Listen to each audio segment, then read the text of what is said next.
하나님의 말씀은 로마서 8장 12절로 17절입니다. 로마서 8장 12절로 17절입니다.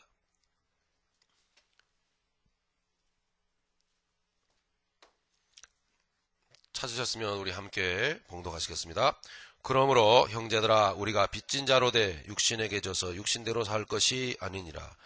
너희가 육신대로 살면 반드시 죽을 것이로되 영으로서 몸의 행실을 죽이면 살리니 무릇 하나님의 영으로 인도함을 받는 그들은 곧 하나님의 아들이라. 너희는 다시 무서워하는 종의 영을 받지 아니하였고 양자의 영을 받았으므로 아바 아버지라 부르짖느니라. 성령이 친히 우리 영으로 더불어 우리가 하나님의 자녀인 것을 증거하시나니 자녀이면 또한 후사 곧 하나님의 후사요 그리스도와 함께한 후사니 우리가 그와 함께 영광을 받기 위하여 고난도 함께 받아야 될 것이니라. 아멘.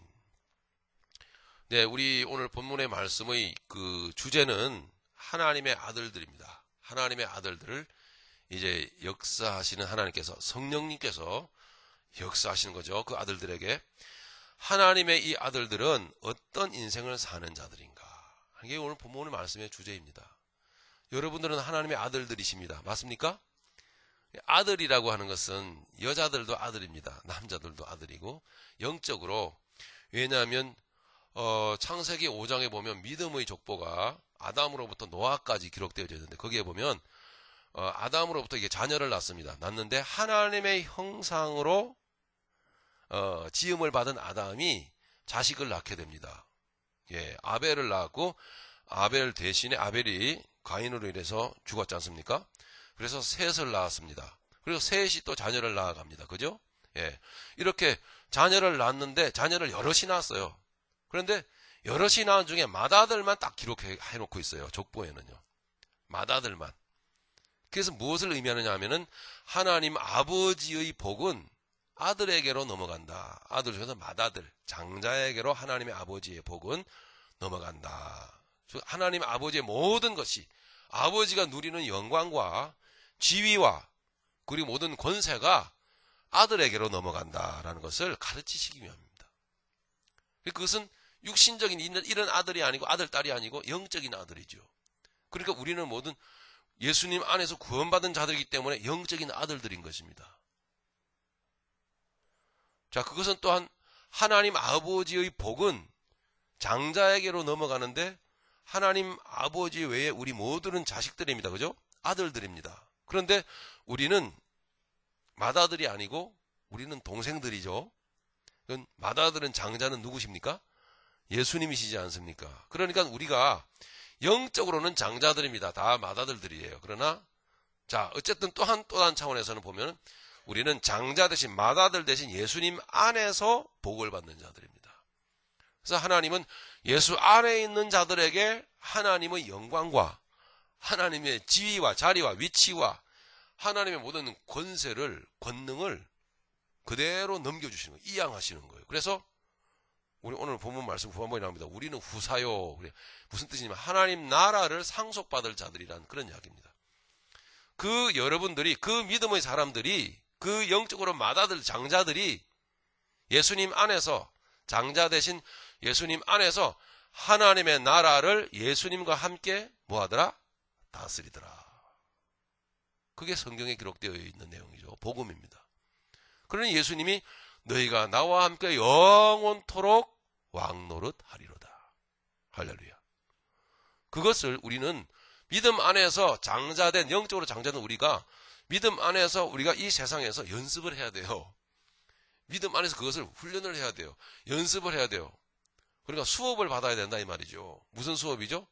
사관학교 수업. 왕 수업을 받는 거예요. 왕으로서의 교육을 받아야 돼요. 예, 구원받고 끝나는 게 아니고 이게 이제 왕으로서의 기본적인 기본권을 받았으면은 이제는 교육을 받아야 됩니다. 하나님께서 우리를 왕으로서의 천국을 다스릴 자로서의 수업을 우리에게 허락하십니다. 말씀도 가르치고 맞게 교육을 하시는 거예요. 예. 자, 그렇게 이제 영원한 하나님의 나라에서, 실제하는 하나님의 나라에서의 아들로서, 우리 모두 아들들입니다. 아들들로서 주님과 함께 하나님의 나라를 다스리는 자로서의 어떤 면모를 갖추기 위해서 이 세상 가운데서 그렇게 우리 가운데 이제 믿음의 사람들에게, 아들들에게 일하시는 모습이 이제 이 성경 가운데 기록되어져 있고 우리 삶 가운데서 그렇게 역사하고 계시는 겁니다. 오늘 그 본문의 말씀은 이 하나님의 아들들은 어떤 인생을 사는 자들인가? 우리가 어떤 인생을 살아간다고 하는 것은 하나님이 우리를 왕으로서 생각하시고 우리를 어떻게 교육해 가시는가라는 말씀과 똑같은 것이죠. 네. 오늘 우리가 그러므로 형제들아 우리가 빚진 자로 내 육신에 계셔서 육신대로 살 것이 아니니라. 너희가 육신대로 살면 반드시 죽을 것이로되 영으로서 몸의 행실을 죽이면 살리라 하시는 이 말씀으로 쭉 우리는 이제 하나님의 아들들이므로 후사이며 그리고 그와 함께 영광을 받기 위하여 고난도 함께 받아야 될 것이니라. 여기까지 본문 말씀인데 이 본문 말씀을 이해하기 위해서 우리 창세기 아까 전에 말씀드린 대로 4장과 5장 초반부까지 우리 한번 말씀을 살펴보도록 하겠습니다. 우리 창세기 4장으로 가겠습니다.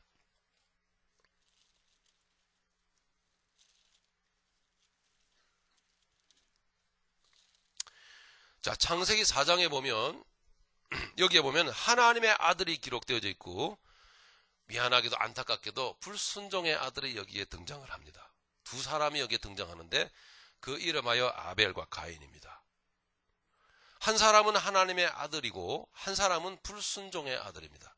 그래서 제가 불순종의 아들이라고 하는 말은 에베소서 2장 1절부터 4절까지의 내용에서 따온 것입니다. 그대로 거기에 기록되어져 있습니다. 불순종의 아들들에게 이게 역사하는 게 있는데 불순종의 아들들에게 역사하는 영이라. 너희는 다 그때 그 가운데서 행하여 본질상 진노의 자식이었고 다 불순종의 아들들 가운데 역사하는 영을 따라서 행하였다. 그게 그렇게 편지를 쓴 사람 장본인은 사도 바울이었습니다. 사도 바울이 놀랍게도 나도 그랬다 이 말입니다. 나도 죽을 놈이었다. 불순종의 자식이었다. 이렇게 고백을 하고 있는데 놀랍게도 그랬었는데 하나님은 하나님의 아들로 나를 바꾸셨다. 하나님의 아들로 나를 인치셨다. 하나님의 아들로 나에게 도장을 찍으셨다. 마크를 쾅 찍었다. 이렇게 말씀하신 것입니다. 여기 창세기 4장에 보면 하나님의 아들이 나오고 불순종의 아들이 나옵니다. 바로 아벨과 가인입니다. 여러분 아시듯이 여기에 보면 아벨과 가인이 어느 날 제사를 드리는데 하나님께 한 사람은 땅의 것으로 제사를 드리고, 자, 의미심장한 말이죠. 땅의 것으로 제사를 드리고, 한 사람은 양을 잡아가지고 그 양의 몸을 그 각을 뜨고 그 기름으로 하나님께 제사를 드렸습니다. 근데 하나님은 이 두 사람 중에 아벨의 제사를 받으셨습니다. 자세히 들여다보니까 하나님은 아벨과 아벨의 제사를 받으셨습니다. 거기에 여러분 여기에 이렇게 말씀이 기록되어져 있는데요. 우리 한번 좀 읽어보겠습니다. 4장 1절에 보니까 아담이 그 아내 하와와 동침하며 하와가 잉태하여 가인을 낳고 이르되 내가 여호와로 말미암아 덕남하였다 하니라. 그가 또 가인의 아우 아벨을 낳았는데 아벨은 양치는 자였고 가인은 농사하는 자였더라. 세월이 지난 후에 가인은 땅의 소산으로 제물을 삼아 여호와께 드렸고 아벨은 자기도 양의 첫 새끼와 그 기름으로 드렸더니 여호와께서 아벨과 그 제물은 연락하였으나 가인과 그 제물은 연락지 아니하신지라. 가인이 심히 분하여 안색이 변하니. 그래서 자, 여기까지. 여기까지 기록되어 있는 말씀 가운데 가인이 제사를 드렸는데 아벨이 제사를 드렸는데 하나님이 아벨과 아벨의 제사를 받으신 것이 바로 이 말씀 가운데 그것이 사실상 하나님이 왜 기뻐 받으셨나라는 것을 우리는 구속사적 차원에서 우리는 알게 됩니다. 여기에 보니까 아벨이 드린 제물은 양이 아니었고 또 단순히 어떤 제사 행위가 아니었음을 레위기 1장으로 가보면 레위기로 가보면 하나님께서 받으시는 제물이 히브리서와 이렇게 연결이 되면서 그 제물이 예수 그리스도를 상징하고 있는 것을 우리가 알게 됩니다. 그러니까 온전히 드리는데 여기에 양을 잡아서 양과 양의 기름을 하나님께 올려드렸다고 하는 것은 곧 온전하신 예수님께서 온전히 그 진행마저 온전히 짜서 하나님께 올려드렸음을 바로 여기에서 구속사적 차원에서 계시를 하고 있는 것입니다. 오늘 이 말씀의 초점은 이것은 아닌데, 즉 그러므로 말미암아 우리가 기억할 것은 우리가 지금 예배를 드리고 있습니다. 이 예배는 구약의 제사 제도가 이렇게 복음 안에서 이렇게 변혁되어진 거 아닙니까? 그죠? 자, 우리가 이제 올려드릴 제사는 이 형식입니까? 이 한 시간에 여러분 계획되어진, 약속되어진 예배일까요? 아니면 여러분들이 하나님께 우리가 드리는 것은 무엇입니까? 무엇 가지고 오셨어요? 헌금 가지고 오셨습니까? 하나님이 그 헌금을 받으십니까? 아니죠. 하나님이 받으시는 것은 무엇일까요? 예수님 밖에는 없습니다. 하나님은 정결한 제물 대신 예수님 외에는 안 받으십니다. 자, 그러면 도대체 무엇입니까? 우리가 하나님께 우리가 예배를 드리고 제사를 우리가 드려야 되는데, 우리의 몸을 로마서 12장 1절 2절에 보면 너희의 몸을 하나님이 기뻐 받으시는 거룩한 제사로 드리라. 그것이 너희가 드릴 영적 예배다. 근데 하나님은 우리가 이걸 드려도 안 받으신대. 그런 얘기인가? 그렇지 않죠. 그리스도 안에서. 예. 우리가 그리스도 안에 있어야만 한다는 것이죠. 그러므로 그리스도 안에 있어야 된다는 것은 예배 드릴 때, 참 예배가 될 때 뭡니까? 육이어서는 안 된다는 것입니다. 영이어야만 한다. 예. 육이란 뭡니까? 분노와 오해와 실망과 그리고 상처와 아픔, 전부 다 육적인 것입니다. 다시 한번 우리가 주님 앞에, 십자가 앞에, 아직도 예배는 끝나지 않았습니다. 여러분, 주님 앞에 내려놓으십시오. 이 응어러진 이 상태로 하나님께 나아가면 여러분 그냥 즉사합니다. 죽어요. 주님 안에 들어가야 합니다. 십자가 안에 들어가야 합니다. 십자가로 올라가야 합니다. 그래야 하나님이 받으십니다. 결국 아벨은 예수님 안에 들어갔던 것입니다. 그죠? 아벨은 예수님 안에 있어졌던 것입니다. 하나님은 그래야만 받으신다는 것을 이 아벨의 제사를 통해서 우리에게 가르치시는 것입니다. 흔히들 여러분, 예, 말씀 들으면 저도 그랬습니다만 꼭 누가 들으면 좋을 것 같은 생각이 자꾸 들죠. 그 누구가 누구였는지 아십니까? 설교 듣고요, 은혜스러운 말씀 들으면 꼭 누가 들어야 되는데 그 누구가 누구였을까요? 우리 아내, 저희 집사람이. 왜냐면 평소에 억울했거든요, 제가요. 평소에 억울하고 속상한 게 많았어요. 나만 잘못했대, 자꾸. 제가 다녔던 교회 목사님은요, 자꾸 나보고 뭐라 그러고, 자꾸 이렇게, 뭐 가르치기도 하셨지만, 자꾸 책망도 하시고, 나보고, 자꾸. 근데 분명히 집에서 같이 살잖아요. 살면 허물이 보이잖아요. 그러면 저희 아내 때문에 제가 죄 짓는 것도 있고, 원인 제공자는 저희 집사람인 경우들이 많은데, 그런데도 목사님은 뭘 모르시오. 왜 자꾸 나만 뭐라 그래? 예? 그 억울한 마음이 안에 설교를 어떤 설교 딱 들으면요, 야, 이 순간에 우리 집사람이 들어야 되는데. 근데 안타깝게도 어떻죠? 아내가 그 자리에 없는 거예요. 그때마다. 그게 참 섭리적으로 희한하더라고요. 예, 그래서 더 속이 상해요. 예. 그게 아니었고, 그 상한 마음과 그 아픈 마음을 내가 가지고 주님 안에 들어갔어야 되는 거거든요.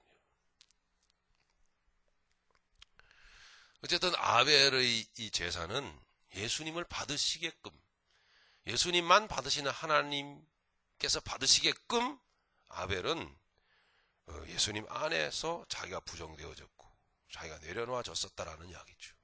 하나님은 아벨을 통해서 우리를 가르치고 계시는 것입니다. 그런데 문제는 이제 이 제사 때문에 자기 거 나는 안 받으시고 저놈 제사는 받으시고 이것 때문에 가인이 굉장히 화가 났습니다. 그래서 얼굴 색깔이 얼굴 색깔이 변해지면 안 돼요. 예? 울그락 푸르락 막. 여기에 보니 그러니까 하나님께서 너가 낯빛이 변하는 것이 무엇이냐. 그게 원인이 뭡니까? 네 안에서부터 문제가 있다. 를 가르친다. 예수님 안에 있는 게 아니죠, 이게. 그죠? 예수님 안에. 혹시 지금 말씀 함께 들으시면서 나누시면서 누가 들어야 되는데 혹시 이러고 계신 분 안 계십니까? 절대 그게 아니에요. 절대. 누가 들어야 되죠? 내가. 예, 내가. 좀 더 말씀을 보시겠습니다. 5절 가인이 그 재물은 연락지 아니하신지라. 가인과 그 재물은 연락지 아니하신지라. 가인이 심히 분하여 안색이 변하니 여호와께서 가인에게 이르시되 네가 분하여 함은 어찌미며 안색이 변함은 어찌미뇨.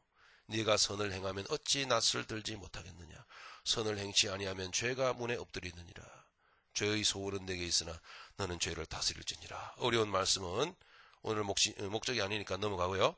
8절 가인이 그 아우 아벨에게 고하니라. 그 후에 그들이 들에 있을 때 가인이 그 아우 아벨을 쳐 죽이니라. 다 육신의 삶의 결과가 처참하죠. 여호와께서 가인에게 이르시되 네 아우 아벨이 어디 있느냐. 그가 가로되 내가 알지 못하나이다. 내가 내 아우를 지키는 자니이까. 가라사대 네가 무엇을 하였느냐. 네 아우의 핏소리가 땅에서부터 내게 호소하느니라. 네 마음에서부터 들리지 않느냐 이 말이죠.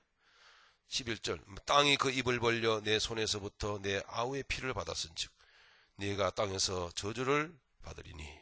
그래서 육신과 육신의 생각은 사망이라고 하는 거예요. 이렇게 이게 불순종의 아들이 행하는 이게 모습이 기록되어 있지 않습니까? 12절 네가 밭가라도 땅이 다시는 그 효력을 네게 주지 아니할 것이요 너는 땅에서 피하며 유리하는 자가 되리라. 그래서 가인이라고 하는 이런 말 자체가 유리방황하는 자입니다. 가인이라는 이런 말이 얼마나 참. 그런데 보면은 이 가인이 자 이제 하나님을 떠나서 한 곳을 지정하여 이제 보기 좋은 곳을 딱 정해서 거기서 성을 쌓고 거기서 뿌리를 내리고 정착하여 사는 모습이 그 다음에 기록되어져 있습니다. 좀 보시죠. 16절 보시니까 가인이 여호와의 앞을 떠나 나가 에덴 동편 노 땅에 거하였더니 아내와 동침하니 그가 잉태하여 에녹을 낳은지라. 가인이 성을 쌓고 그 아들의 이름으로 성을 이름하여 에녹이라 하였더라. 에녹이 이랏을 낳았고 이랏은 무야일을 낳았고 무야일은 무드사일을 낳았고 무드사일은 라멕을 낳았더라. 라멕이 두 아내를 취하였으니 아내의 이름은 아다요 하나의 이름은 아다요 하나의 이름은 실라며 아다는 야발을 낳았으니 그는 장막에 거하여 육축 치는 자의 조상이 되었고 그 아우의 이름은 유발이니 그는 수금과 퉁소를 잡는 모든 자의 조상이 되었으며 실라는 두발가인을 낳았으니 그는 동철로 각양 날카로운 기계를 만드는 자요 두발가인의 누이는 나아마이었더라. 라멕이 가인의 5대 손입니다. 라멕이 아내들에게 이르되 아다와 실라여 내 소리를 들으라. 라멕의 아내들이여 내 말을 들으라.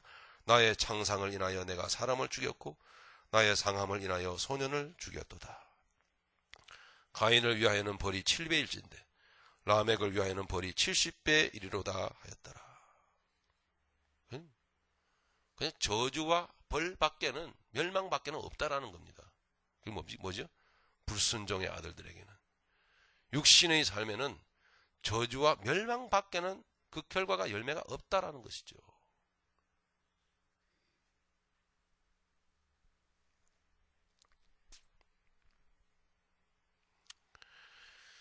자, 그러면은 여기에 지금 하나님의 아들의 삶을 잠깐 아까 아벨을 여러분에게 말씀을 드렸는데요. 결국 아벨이 제사를 드리는 것을 통해서 잠깐 짤막하게 하나님께서 아벨의 삶을 하나님의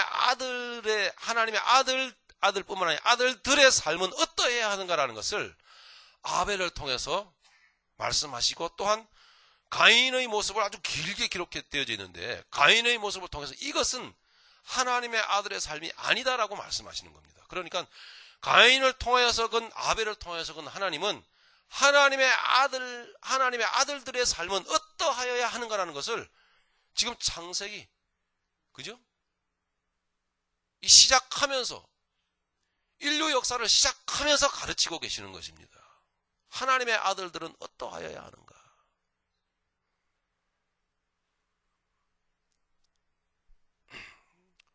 이 말씀을 제가 아까 말씀드렸는데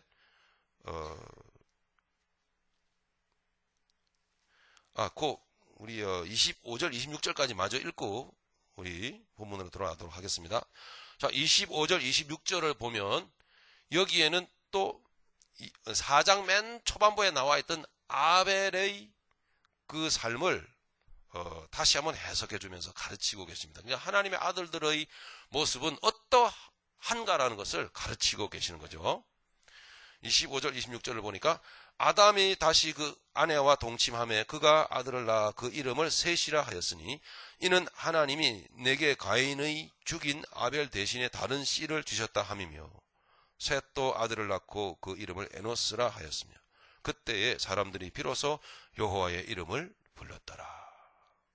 자, 가인의 모습을 통해서 하나님께서는 불순종의 아들들이 어떻게 세상을 살아가는지를 가르치셨고 또 가인의 모습을 통해서 하나님의 아들들은 이렇게 사는 자들이 아니라고 하는 것을 가르치시는 내용을 우리가 보았습니다. 성경으로 확인을 하였습니다. 불순종의 아들들은 자, 얼굴이 울그락불그락하면서 미워하고 시기하며 질투하며 자기 의를 붙들고 기회를 호시탐탐 누리다가 쳐 죽이는 자가 바로 불순종의 아들들.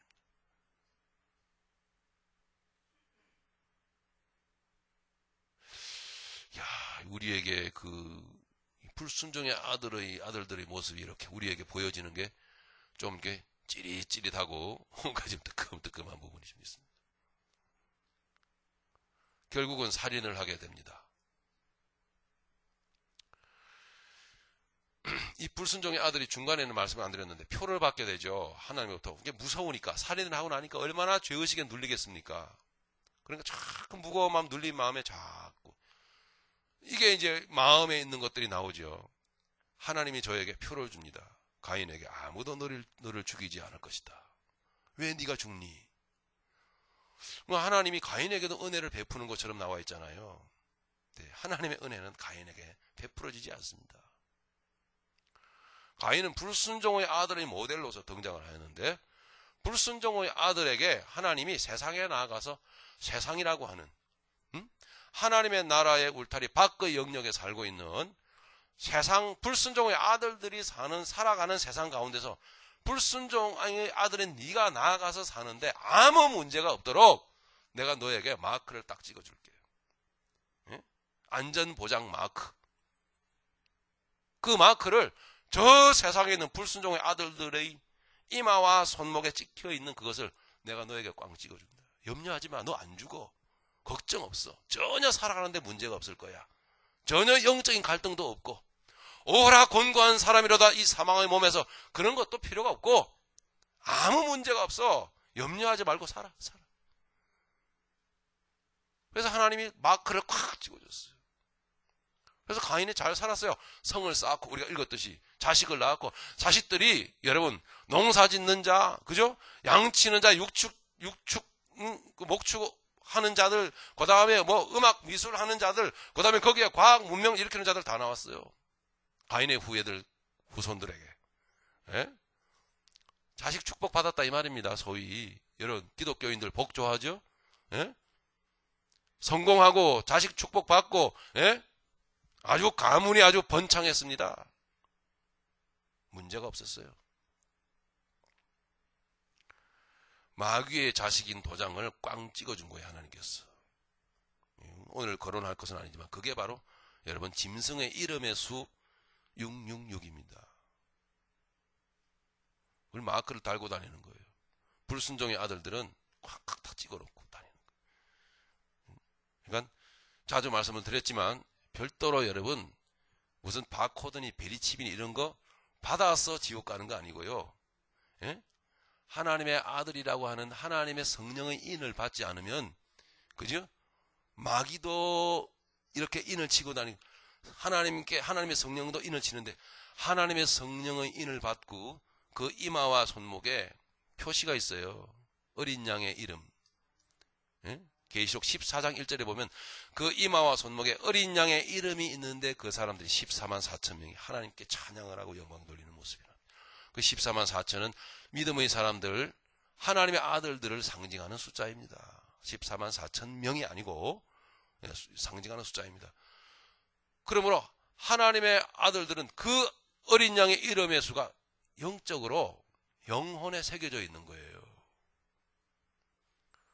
그리고 반대로 불순종의 아들들은 바로 불순종의 아들이라고 하는 것을 표시하는 짐승의 이름의 수가 666이 그 이마에, 즉 영적 존재에 새겨져 있는 것입니다.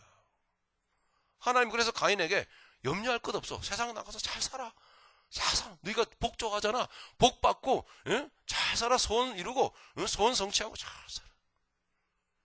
그래서 세상적으로 잘 살아간 내용들이 성공하고 문명을 일으키고 살아간 그 육신의 불순종의 아들들의 어떤 삶의 내용이 창세기 4장에 기록되어져 있는 것입니다. 근데 저들의 이 마지막 결과가 뭐였습니까? 고통과 아픔 가운데서 결국 사람을 죽이는 것밖에 없는 거예요. 하나님의 말씀은 두렵죠? 이 세상을 보십시오. 불순종의 세상을 보시란 말입니다. 어떻게 하고 있는지를. 소름이 도들이 많지 아주 두려울 정도로 말씀 그대로 세상은 되어져 있어요.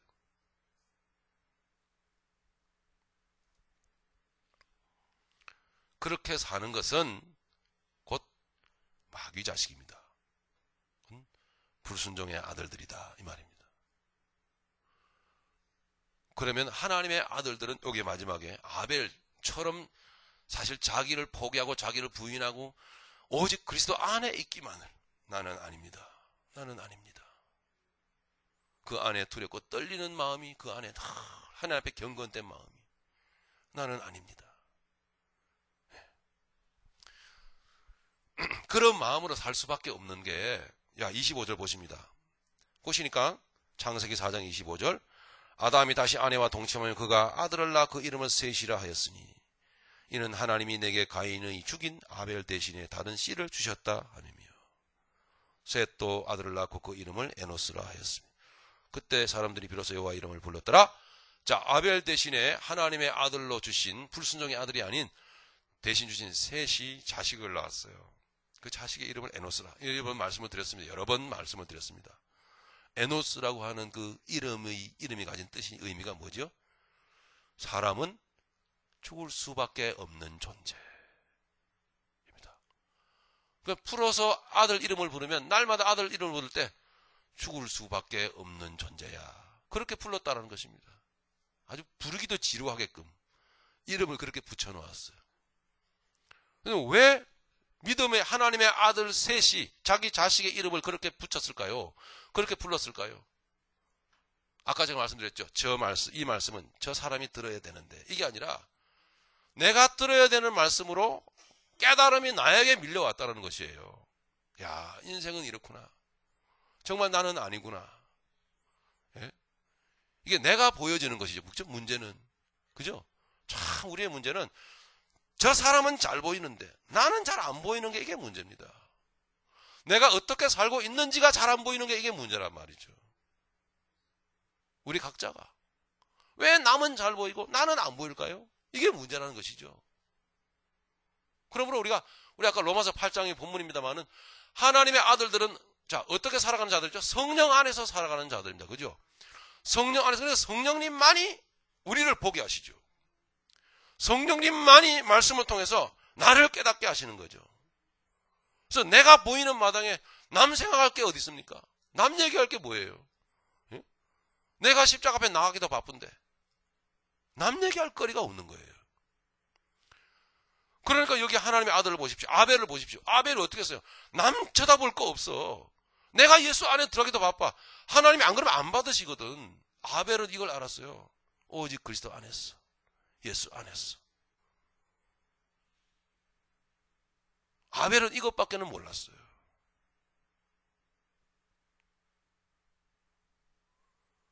하나님 앞에서 낮아지고 겸손해야만 합니다. 남들이 안 겸손한 거 보면은 여러분 벨이 틀리고 못 살겠죠. 또 그걸 하나님께 맡겼어요. 그냥 내가 겸손하는 게 급선무야. 내가 겸손해지는 게, 내가 깨지는 게 급선무라고요. 왜 그렇죠? 내가 하나님의 아들이기 때문에, 하나님의 아들로 부름을 받았기 때문에, 하나님의 아들이란 이렇게 사는 자들이라고 하나님이 가르치셨기 때문에 잘 안 되지요. 그럼에도 불구하고 의지를 들여서 나아가야만 해요. 셋이 자기 아들 이름을 에노스라고 지은 이유는 셋이 자기 자신이 보였다는 것입니다. 야, 죽을 수밖에 없는 존재구나. 아니, 인간은 죽은 존재구나. 이것을 처절하게 아주 뼈저리게 삶 가운데서 깨달았어요. 자식을 낳아 이름을 그렇게 붙였어요. 자, 그랬더니 그렇게 자식의 이름을 그렇게 부르면서 결국 그때에 자기 자신의 무익함을, 겸손하지 못함을, 예수 밖에 있음을 깨닫고 처절히 자기 자신의 가슴을 치면서 이렇게 나아가는 것이 여기에 마지막 절에 보니까 그때에 비로소 사람들이 여호와의 이름을 불렀더라. 이렇게 말하고 있는 것입니다. 그때 비로소. 그러니까 자기 자신이 깨달아지지 않으면, 내가 보여지지 않으면 절대로 여호와의 이름을 부르지 않습니다. 부른다라는 겁니까? 카라. 부른다라는 건 뭐죠? 예? 이렇게 이름을 부른다는 것입니까? 이름을 부른다? 단순히 그게 아니죠. 여기서 카라라고, 여러분, 부른다라고 해석되어져 있는 원어의 카라는 뭐냐면 하나님을 모셔드리다 이런 뜻입니다. 하나님을 초청하다 이런 뜻입니다. 하나님을 부르다. 하나님 내게 오시옵소서. 나는 이렇게 처절한 존재인데 하나님 아버지께서 내게 없으면 나는 아닙니다. 곧 죽음입니다. 자, 왜 이 말씀을 우리가 나누었냐면 본문에 앞서 하나님의 아들들은 이렇게 사는 자들이더라 이 얘기예요. 그게 하나님의 아들들은 이런 내용을 갖고 사는 자들이 바로 하나님의 아들입니다. 다시 생각해 본데 이 하나님의 아들이 아닌 가인의 모습을 통해서 하나님은 이렇게 사는 자들은 이건 불순종의 아들들이다 하는 것을, 하나님은 우리는 애매하게 우리는 자기 자신에게 관대하면서 이렇게 적당히 자기 자신에게 점수를 주고 평가를 점수를 많이 주는지는 몰라도 하나님은 하나님의 아들들의 모습과 불순종의 아들들의 모습을 분명히 갈라놓고 우리를 가르치고 계시더라.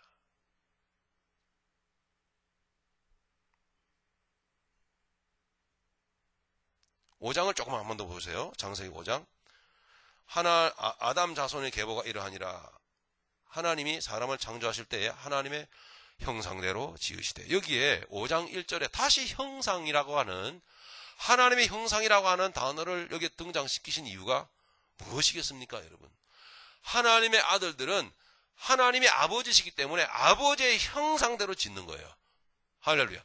아버지의 형상이라고 하는 것은 아버지의 인격을 말하는 거예요. 아버지의 성품을 말하는 것입니다.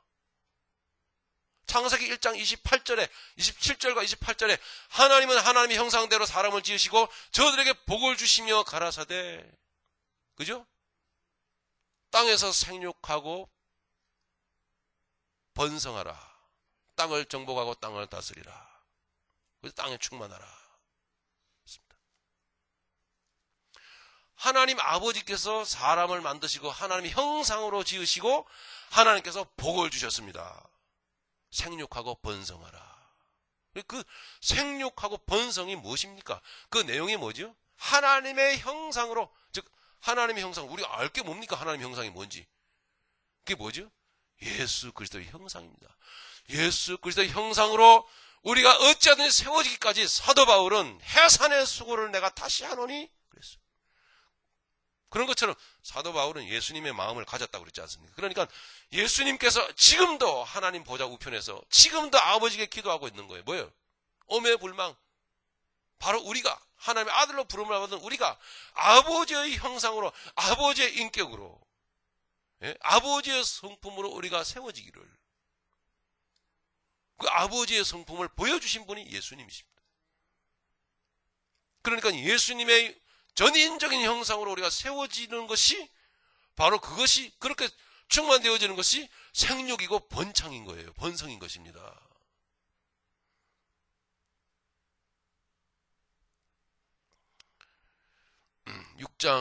창세기 6장 1절에 보면은 죄송합니다. 보니까 사람이 땅 위에 번성하기 시작할 때에 그들에게서 딸들이 나니 하나님의 아들들이 사람의 딸들의 아름다움을 보고 자기들이 좋아하는 대로 모든 자로 아내를 삼는지라. 여호와께서 가라사대 나의 신이 영원히 사람과 함께하지 아니하리니 이는 그들이 육체가 됨이라. 그러나 그들의 날은 120년이 되리라 하시니라. 여기 6장은 노아의 홍수의 내용이죠. 6장과 7장, 8장까지요. 그죠? 즉 홍수 심판입니다. 하나님이 심판하시는 것입니다. 자, 6장 1절의 말씀 굉장히 중요한 내용인데요. 하나님이 세상을 심판하시는 이유가 뭐냐? 라는 것을 가르쳐줍니다. 6장 1절은. 무엇이죠? 생육하고 번성했기 때문에 심판하시는 거예요. 그럼 여러분 창세기 1장 27절하고 안 맞잖아요. 생육하고 번성하라 그랬는데 하나님 보고 주셨는데 아니 하나님이 저주 내리시는 이유도 생육하고 번성했기 때문입니다. 근데 왜 그러면 창세기 1장과 창세기 6장이 서로 모순되어서 부딪히죠? 안 맞습니까? 이해가 가시죠? 하나님은 하나님의 형상으로 생육하고 번성하기를 원하셨던 것입니다. 그런데 사람들은 하나님께 대한 경외심과 기기울임과 하나님께 무릎 꿇음과 하나님을 알고 뜻을 알고자 하는 마음이 하나도 없어요. 6장 1절에 보면요. 오직 인간적으로 육체가 번성하였고 육신이 생육하였던 것입니다. 여러분. 육신적으로 번성하였던 것이에요. 그것이 바로 하나님이 심판하시는 이유가 되었습니다. 이 세상을 하나님이 심판하실 겁니다. 왜 심판하시겠습니까? 예수님이 심판주로 다시 오십니다. 왜 심판하시겠습니까? 마찬가지입니다. 육신적으로 정욕적으로 음란하게 생육하고 번성하였기 때문에 하나님은 심판하시는 것입니다.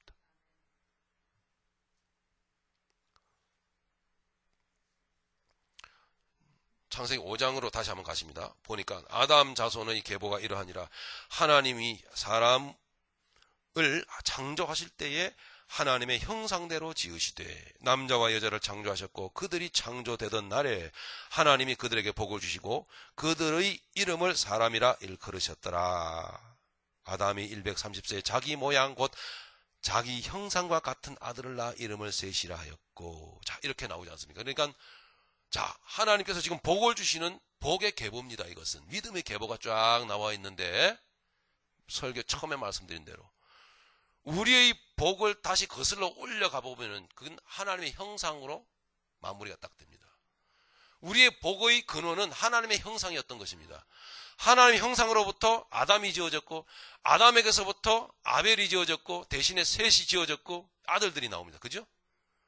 예, 셋이로부터 에노스가 나왔고 자, 이렇게 아들들의 아버지의 형상을 따라서 아들이 계속 이렇게 생겼으면 그 아들에게, 그 장자들에게 아버지의 복이 계속 흘러내려갔던 거예요. 우리는 믿음의 장자들입니다, 지금요, 영적으로.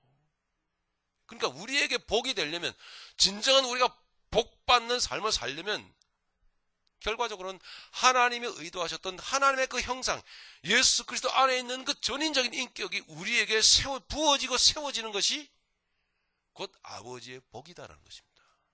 이것이 기독교가 말하는 바른 복의 여러분 복이라고 하는 것입니다. 많이 기독교가 복을 훼손시켰어요.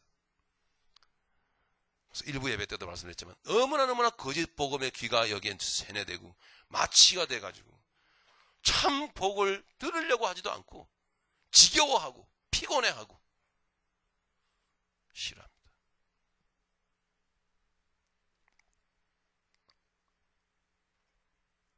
우리 에베소서 우리 2장으로 한번 가보겠습니다.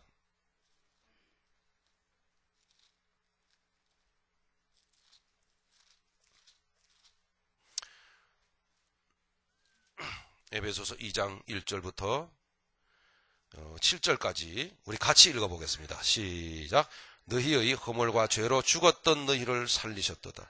그때에 너희가 그 가운데서 행하여 이 세상 풍속을 좇고 공중의 권세 잡은 자를 따랐으니 곧 지금 불순종의 아들들 가운데서 역사하는 영이라.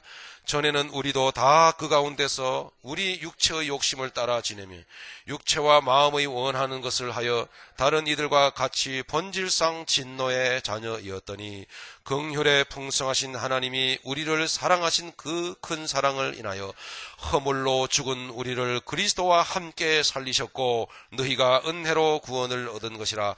또 함께 일으키사 그리스도 예수 안에서 함께 하늘에 앉히시니 이는 그리스도 예수 안에서 우리에게 자비하심으로써 그 은혜의 지극히 풍성함을 오는 여러 세대에 나타내려 하심이니라. 아멘. 하나님의 아들들은 죽음으로서 말하는 자들입니다. 그러므로 그죠? 아벨도 죽음으로써 아벨의 삶을 살아있음을 그리스도 안에서 살아있음을 말하였고 셋도 에노스도 그 믿음의 계보 안에 들어있는 믿음의 사람들이 바로 죽음으로써 자기를 부정하고 부인함으로써 예수 안에 있음으로 인해서 바로 그 삶을 통해서 여기에 말씀한 대로 여러 세대 그 하나님의 지극히 풍성함을 오는 여러 세대에 나타내는 자들이었다는 겁니다. 죽음으로써 나타나는 자들이었다. 예수님이 죽으심으로써 하나님의 영광을 나타내는 마다들이 되셨다. 참 그리스도인은 죽음으로써 세상에 대해서 죽음으로써 하나님의 은혜와 영광을 여러 세대에 나타내려 하심이니라. 구원의 목적이 왜 구원하셨습니까? 돈 많이 벌게 해주는? 목회 성공? 왜 구원하셨습니까? 네? 사업 성공? 소원 성취하고 병 낫고? 구원하신 목적이 뭡니까?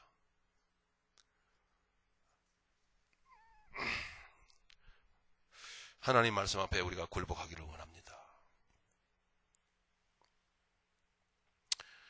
우리가 조금만 여기 나누고 가겠습니다. 5절부터 보십니다. 에베소 2장 5절입니다.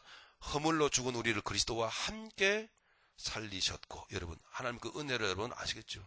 여기서 어찌 감히 우리가 하나님 예수님과 함께라고 하는 이와 같은 입장에 들어갈 수가 있겠습니까, 여러분? 그죠?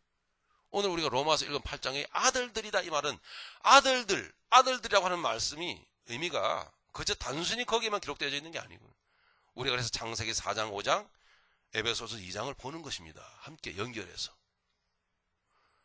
자, 이거 지금 이제 우리의 믿음의 사람인 우리의 위치는요, 예수님과 함께라고 하는 위치가 지금 결정되어져 있는 거예요.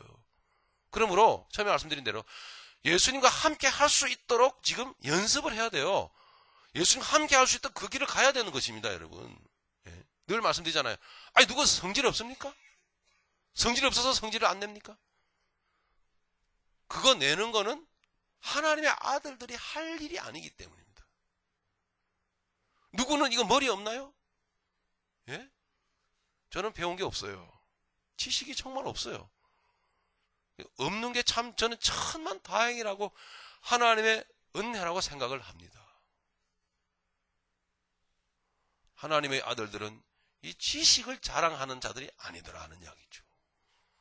그러니까 사도 바울도 하나님의 아들이었기에 예수님 만나고 나서부터 자기 지식을 버렸습니다. 모든 율법적 지식을 버렸습니다. 그리고 예수를 아는 지식만을 쫓아갔습니다. 왜냐? 하나님의 아들이었기 때문입니다. 그리스도와 함께 살리셨고 또 함께 일으키사 그리스도 예수 안에서 함께 하늘에 앉히시니 여러분이 장차 조금 있으면 들어가게 될 그 위치를 말씀해 주고 있는데 얼마나 영광된 위치인지 알 수가 없습니다. 그 위치가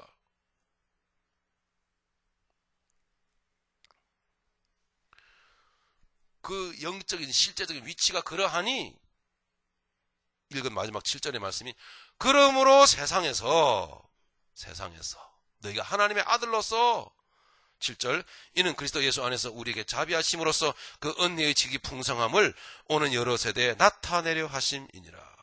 그러면 세상 가운데서 하나님의 부요함을 하나님의 풍성함을 나타내어야 아들답죠. 우리 로마서로 갑니다. 로마서 8장 12절 보니까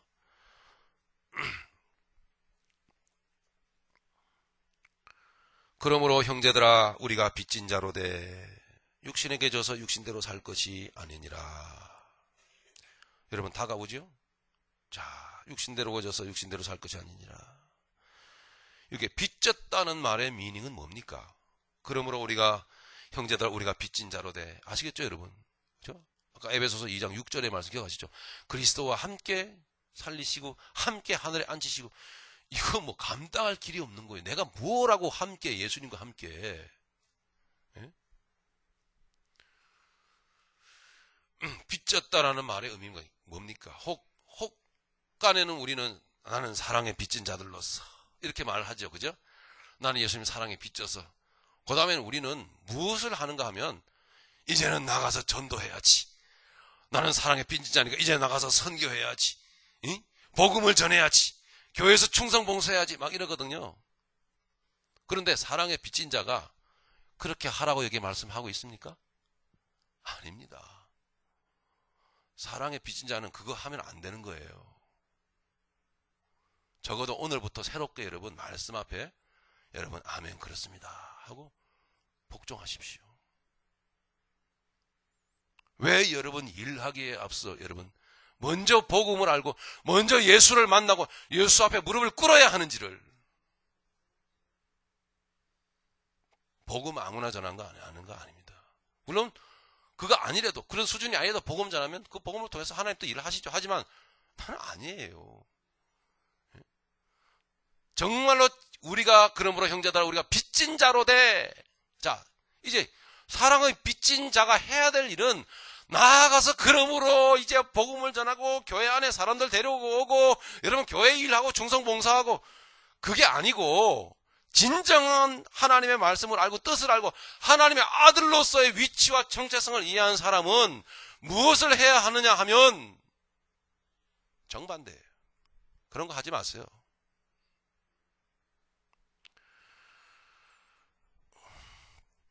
진실로 사랑에 빚진 자들은 영으로서 몸의 행실을 죽이는 일을 하는 자들입니다. 여기 보십시오. 8장 12절 보니까 그러므로 형제들아 우리가 빚진 자로 돼 육신에게 져서 육신대로 살 것이 아니니라. 너희가 육신대로 살면 반드시 죽을 것이로되 영으로서 몸의 행실을 죽이면 살리니. 할렐루야. 빚졌다 이 말은 자 뭡니까? 성도의 심령의 역사하는 영적 부담이 있다 이 말 아닙니까? 그죠? 영적 부담 있으시죠? 저도 있어요. 영적 부담이 있습니다.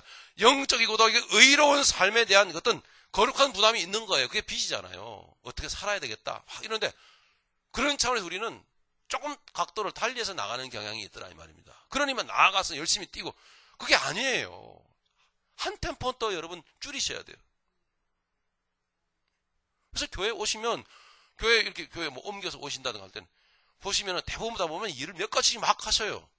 그래서 뭐라고 합니까 제가? 그거 하지 마십시오. 우리 새벽교회에서 그걸 일을 시키지 않습니다. 당분간 좀 쉬세요. 너무 힘드셨죠? 예? 얼마나 그 한 몸에 얼마나 힘들게 몇 가지 일을 봉사하고 교회에서 그렇게 일하셨습니까? 그거 하지 마시고 좀 쉬세요.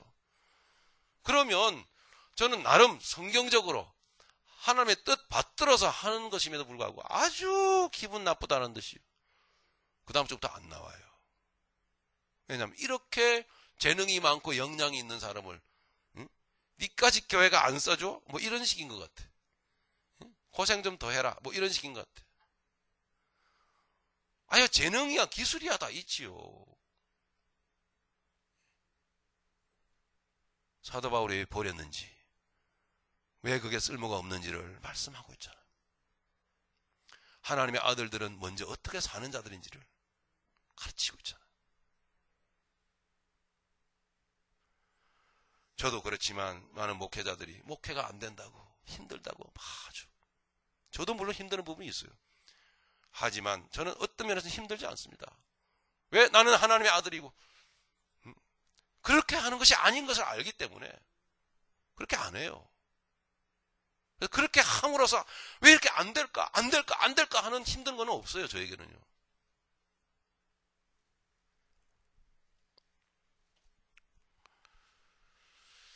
우리 안에 그 빚진, 사랑의 빚진 그 빚이 우리 안에 역사합니다. 거룩한 영적 부담이 우리 안에 있는 것입니다. 어떻게 살아야 되겠다, 이게 있습니다. 그것을 이제는 각도를 조금만 말씀으로, 말씀에 합당하게 좀 한번 맞춰보십시오. 하나님의 아들들이 제일 먼저 사랑의 빚진 자로서 해야 될 일은 뭐냐? 영으로서 몸의 행실을 죽이는 일입니다. 그거를 해야지만이 하나님의 아들이더라, 이 말입니다. 13절에 너희가 육신대로 살면 반드시 죽을 것이로되 영으로서 몸의 행실을 죽이면 살리니. 14절에 무릇 하나님의 영으로 인도함을 받는 그들은 곧 하나님의 아들이라. 그죠? 하나님의 아들을 분명히 정의 내리고 있죠. 성령으로 인도함을 받는 그들이 곧 하나님의 아들이더라 말입니다.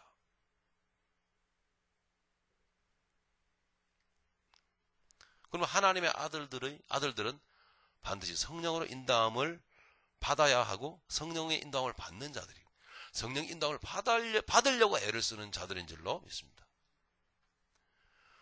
15절입니다. 넘어가겠습니다. 너희는 다시 무수하는 종의 영을 받지 아니하였고 양자의 영을 받았으므로 아바 아버지라 부르짖느니라.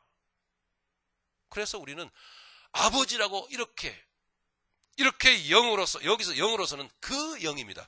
우리의 영이 아니고 그 영은 뭐겠습니까? 곧 성령을 말하시죠. 그죠? 성령을 초청해드리면 아까 카라, 그죠? 여호와 이름을 불렀더라.